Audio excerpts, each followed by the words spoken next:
Hey y'all, I recently read Rising Strong by Brene Brown. I read this book because I saw Brene on a TED Talk and she's a phenomenal communicator. I really encourage you to look her up and watch that TED Talk. I also read Daring Greatly, which is also in our leadership library, but in December I read Rising Strong.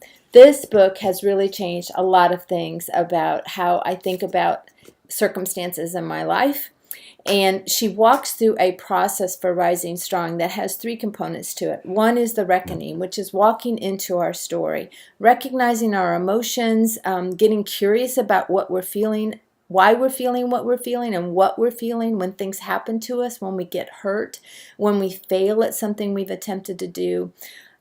Second is the rumble, which is owning our story. And quite frankly, oftentimes we make up things about our story. We're thinking things about what other people said and why they said it and what they're feeling, and it's not even true. So this process helps you recognize what's true and what's false. And third is the revolution, which is just rewriting the ending of our story so that we can be transformed the way we live, we love, we parent, we lead. It's really phenomenal. So I highly recommend this book. There's a lot of deep stuff in here. It's a very practical book, though. The first thing I did after I read it is I shared it with one of my godly relationships. I actually bought her a copy, so we've been able to share it and compare notes, and she loves it too.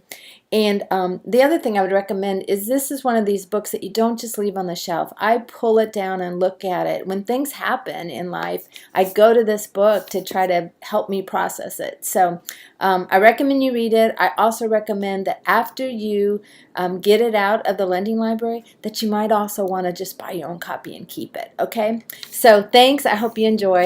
Bye.